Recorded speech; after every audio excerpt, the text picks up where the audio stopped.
Study IQ IAS, अब तैयारी हुई अफोर्डेबल। कि ये जो रोड आप बना रहे, this is the asset of our country. We need to reduce the cost of construction without compromise with the quality of construction. आप देख सकते हैं कि इस वीडियो क्लिप में road transport and highways minister Nitin Gadkari ji बात कर रहे हैं इंडिया के रोड्स की। उनका मानना है कि भारत में सिर्फ रोड्स ही नहीं बल्कि हाई क्वालिटी के रोड्स बनने चाहिए। रिसेंटली रोड कनेक्टिविटी के मामले में इंडिया चाइना को पीछे छोड़ चुका है। भारत इस समय दुनिया का सेकंड लार्जेस्ट रोड कनेक्टिविटी वाला देश है और जहां आजादी से पहले इंडिया में सिर्फ 21,378 किलोमीटर लेंथ की रोड थी, वहीं अब भारत में 1,61,350 किलोमीटर के नेशनल हाईवेज मौजूद हैं। दोस्तों, आंकड़े इंडिया में आज एक हाईवे रेवोल्यूशन का फेस बन गए हैं। लेकिन क्या आप ये जानते हैं कि इंडिया में ये हाईवे रेवोल्यूशन कैसे शुरू हुआ? ये रेवोल्यूशन इंडिया को डेवलप करने में कैसे मदद कर रहा है और इंडिया को इतने हाईवेज की जरूरत क्यों है? स्वागत है आप सभी का स्टडी IQ में। अनुराग पांडे नाम है हमारा और आज के इस वीडियो में हम इन्हीं सब सवालों का जवाब जानने की कोशिश करेंगे। दोस्तों, वीडियो को कंटिन्यू करें उससे पहले आप सभी के लिए एक इम्पोर्टेंट अपडेट है। दरअसल IAS की तैयारी को और भी अफोर्डेबल एंड कॉम्प्रिहेंसिव बनाने के लिए स्टडी IQ आपके लिए लाया है P2I, that means prelims to interview programme 2024। दोस्तों, इसके जरिए आप प्रीलिम्स, मेंस एंड इंटरव्यू यानी UPSC एग्जाम के तीनों स्टेज की तैयारी एक साथ कर सकते हैं।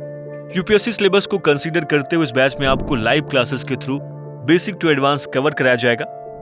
साथ ही mentorship, test series, crash course, notes और बुक्स, ये सब कुछ भी आपको इस बैच में मिल रहा है।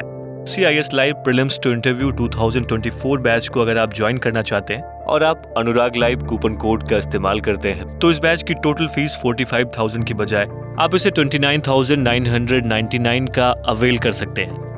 इस बैच से रिलेटेड अधिक जानकारी के लिए आप स्क्रीन पर दिए गए नंबर पर कॉल कर सकते हैं या फिर वीडियो के डिस्क्रिप्शन बॉक्स में दिए गए कोर्स से रिलेटेड PDF को भी डाउनलोड कर सकते हैं। आपने ये कई बार सुना होगा कि इंफ्रास्ट्रक्चर डेवलपमेंट की बैकबोन है, लेकिन ऐसा क्यों कहा जाता है? आइए इसको एक एग्जाम्पल से समझने की कोशिश करते हैं। आपके मन में क्या कभी ये सवाल आया कि दुनिया की रिच कंट्रीज आखिर रिचर क्यों होती जा रही हैं? या देश के बाकी पार्ट्स कुछ पार्ट्स के मुकाबले ज्यादा रिच क्यों होते हैं? देखिए, सवाल का बहुत ही सिंपल सा जवाब है और जवाब यह है कि इन जगहों पर रहने वाले लोगों के पास बेटर इंफ्रास्ट्रक्चर एक्सेस अवेलेबल होता है। अगर आपकी इलेक्ट्रिसिटी सप्लाई स्टेबल नहीं है, आपके आसपास के रीचेबल एरिया में डिसेंट हाईवेज नहीं है, आपके पास रेलवे स्टेशंस और एयरपोर्ट पर पहुंचने के रास्ते अवेलेबल नहीं है, तो ऑटोमेटिकली आपकी क्वालिटी ऑफ लाइफ और प्रोडक्टिविटी लो हो जाएगी। ऐसे में सिंपली गुड इंफ्रास्ट्रक्चर खासतौर पर बैकवर्ड एरियाज में क्वालिटी ऑफ लाइफ को इम्प्रूव करने में हेल्प करते हैं। साथ ही इससे उन एरियाज में इन्वेस्टमेंट अपॉर्चुनिटीज भी इंक्रीज होती है। लेकिन दोस्तों, इस इंफ्रास्ट्रक्चर को बिल्ड करने का पहला फेज है बिल्डिंग रोड्स एंड हाईवेज, जिसके जरिए डेवलपमेंट देश के सबसे पिछड़े कोने के आखिरी इंसान तक पहुंचाया जा सके। देखा जाए तो खराब रोड्स और पुअर कनेक्टिविटी की वजह से इंडियाज लॉजिस्टिक कॉस्ट GDP का 13 to 14% तक पहुंच जाता है। इसके कंपैरिजन में अगर हम बाकी डेवलप्ड और डेवलपिंग कंट्रीज जैसे कि यूनाइटेड स्टेट्स और नीदरलैंड्स को देखें तो इन कंट्रीज में लॉजिस्टिक कॉस्ट 8% से भी कम है। ये हमेशा से देखा गया है कि better expressways and highways logistic cost को रिड्यूस करने में एक बहुत ही मेजर रोल प्ले करते हैं। साथ ही किसी भी देश की थ्राइविंग इकोनॉमी भी हाईवेज पर ही रिलाई करती है। हाईवेज इंडियन इकोनॉमी का डोमिनेटिंग सेगमेंट है और इसी के साथ ही रोड नेटवर्क्स इंडिया के ग्रोथ में एसेंशियल रोल प्ले करते हैं। ये सेक्टर इंडिया की GDP में मोर देन 3.6% कंट्रीब्यूट करता है। ट्रैवलिंग के लिए इंडिया का 85% पैसेंजर ट्रैफिक रोड नेटवर्क को यूज करता है। ऐसे में अगर गुड्स एंड कमोडिटीज की बात करें तो देश के 64.5% गुड्स बाय रोड से ट्रांसपोर्ट किए जाते हैं। यही वजह है कि इंडिया ने पिछले 2 डिकेड्स में रोड और हाईवे डेवलपमेंट में एक माइलस्टोन अचीव किया है। अप्रैल 2014 और नवंबर 2021 के बीच इंडिया के नेशनल हाईवेज 54% इंक्रीज हुए हैं। जहां 2014 में इंडिया में 91,248 किलोमीटर रोड थी, वहीं नवंबर 2021 तक आते आते रोड नेटवर्क 1,40,937 किलोमीटर का हो गया है और इसी इंफ्रास्ट्रक्चर डेवलपमेंट की ग्रोथ को भारत के हाईवे रेवोल्यूशन की तरह देखा जा रहा है। ऐसे में आइए ये समझते हैं कि इंडिया में हाईवे रेवोल्यूशन किस तरीके से आ रहा है। आज देश के इंफ्रास्ट्रक्चर में हाईवेज का एक लार्ज स्केल में कंस्ट्रक्शन हो रहा है, लेकिन आज इतने बड़े स्केल में दिखने वाले इस हाईवे रेवोल्यूशन की शुरुआत होती है लेट 90s से, जब भारत के तत्कालीन प्रधानमंत्री अटल बिहारी वाजपेयी जी ने इंडिया को एक डेवलप्ड नेशन के तौर पर एस्टैब्लिश करने का एक सपना देखा था। दोस्तों, उस दौर की डेवलपिंग कंट्रीज लाइक चाइना को कंपटीशन देते हुए भारत ने अपना first national highway development programme launch किया और इसके लिए इंडिया ने 1988 में national highway authority of India यानी कि NHAI को एस्टैब्लिश किया, जिसके बाद भारत में हाईवे कंस्ट्रक्शन का काम बहुत तेजी से शुरू हो गया। देखा जाए तो NHAI के फाउंडिंग मेंबर इंडियन आर्मी के इंजीनियरिंग कोर्स से थे और ऐसा इसलिए था क्योंकि प्रधानमंत्री अटल बिहारी वाजपेयी जी का मानना था कि हाईवे इंफ्रास्ट्रक्चर के कंस्ट्रक्शन में मिलिट्री लाइक अर्जेंसी और कमांड के लिए फाउंडिंग मेंबर्स का आर्मी से होना जरूरी था। और फिर इसी के बाद इंडिया में हाईवे रेवोल्यूशन ने अपनी पेस पकड़ ली।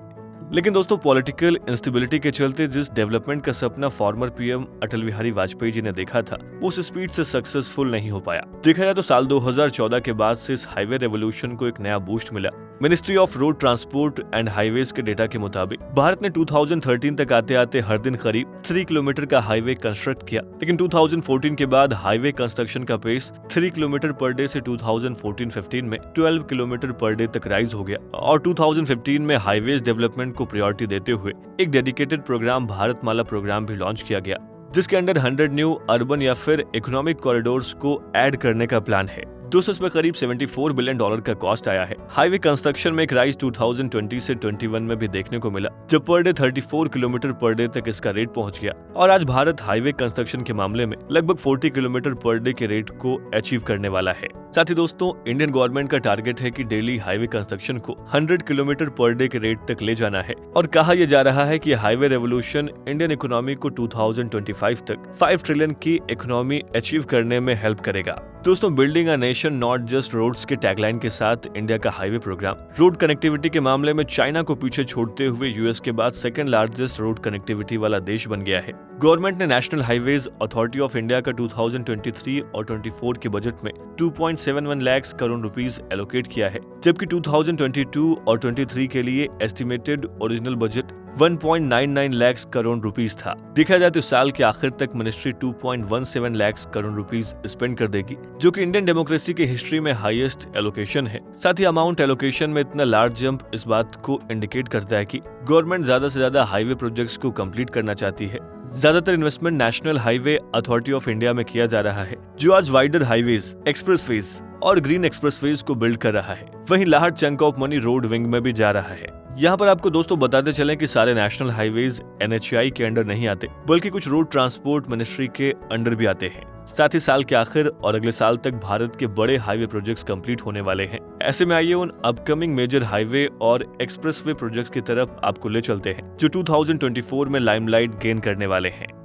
दिल्ली मुंबई एक्सप्रेसवे। अभी अगर आप दिल्ली से मुंबई बाय ट्रेन जाते हैं तो आपको 22 आवर्स और बाय रोड 25 आवर्स का टाइम लगता है। लेकिन दिल्ली मुंबई एक्सप्रेसवे सिर्फ 12 आवर्स के टाइम में इंडिया के नेशनल कैपिटल और फाइनेंशियल कैपिटल को कनेक्ट करेगा। ये एक्सप्रेसवे भारतमाला प्रोजेक्ट के अंदर डेवलप किया जा रहा है और आपको बता दें कि 1386 किलोमीटर के स्ट्रेच के साथ ही ये इंडिया का लॉन्गेस्ट एक्सप्रेसवे है। देखा जाए तो इस एक्सप्रेसवे में 40 इंटरचेंजेस होंगे, जो कि जयपुर, किशनगढ़, अजमेर, कोटा, चित्तौड़गढ़, उदयपुर, भोपाल, उज्जैन, इंदौर, अहमदाबाद, वडोदरा और सूरत की कनेक्टिविटी को इम्प्रूव करेंगे।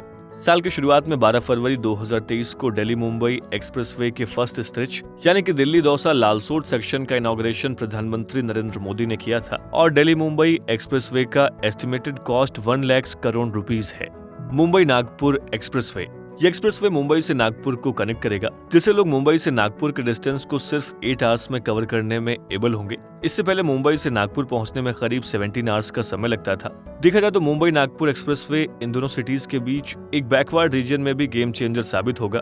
700 kilometre long Mumbai Nagpur expressway के नागपुर से शिरडी वाले 520 किलोमीटर स्ट्रेच को दिसंबर 2022 में ही ओपन कर दिया गया था और आने वाले 5 से 6 महीनों में एक्सप्रेसवे कंप्लीट हो जाएगा, जिसकी total estimated cost 55,000 crore rupees है। दिल्ली अमृतसर कटरा एक्सप्रेसवे। दोस्तों, Delhi Amritsar Katra expressway 648 kilometre long है। ये एक्सप्रेसवे जम्मू कश्मीर के कटरा, जो कि वैष्णो देवी मंदिर के लिए काफी फेमस है, उसे दिल्ली के बहादुरगढ़ बॉर्डर से कनेक्ट करेगा। देखा जाए तो इस एक्सप्रेसवे के ऑपरेशन में आने के बाद ये अमृतसर, नकोदर और गुरदासपुर को कुछ घंटे में ही कवर कर लेगा। साथ ही दिल्ली अमृतसर कटरा एक्सप्रेसवे के फर्स्ट फेज की कॉस्ट करीब 25,000 करोड़ रुपीस है।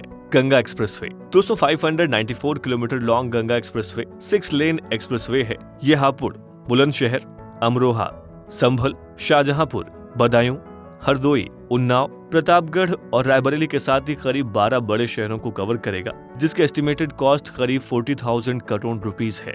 Ahmedabad Dholera expressway 109 kilometre long ये 4 lane access controlled expressway Sarkhej के सरदार पटेल रिंग रोड से धोलेरा स्पेशल इन्वेस्टमेंट रीजन यानी कि SIR को धोलेरा इंटरनेशनल एयरपोर्ट नवागम के थ्रू कनेक्ट करेगा और इसकी एस्टिमेटेड कॉस्ट 3,500 करोड़ रुपीस है। दोस्तों ये तो रही एक्सप्रेसवेज की बात, लेकिन आपको बता दें कि नेशनल हाईवेज एक्सप्रेसवेज से अलग होते हैं और ऐसा इसलिए है क्योंकि इसमें 4 लेन्स होती हैं, जबकि एक्सप्रेसवेज में सिर्फ 6 to 8 लेन्स होती हैं। दोनों के बीच एक और डिफरेंस ये है कि एक्सप्रेसवे में कंट्रोल ट्रैफिक होता है, यानी कि व्हीकल्स लिमिटेड स्पॉट से ही एंटर कर सकते हैं। वहीं हाईवेज वेरियस पॉइंट्स पर मल्टीपल रोड से मर्ज होते हैं। देखा जाए तो हाईवेज इंडिया के मेजर पोर्ट्स, सिटीज और स्टेट कैपिटल को कनेक्ट करते हैं, इसीलिए इनको इंडियन रोड नेटवर्क का बैकबोन कहा जाता है। दोस्तों हाईवेज और अपकमिंग एक्सप्रेसवेज के साथ ही हमने हाईवे रेवोल्यूशन को भी समझ लिया। आइए अब ये समझते हैं कि कैसे नियर फ्यूचर में इंडिया को डेवलप बनाने में मदद करेगा।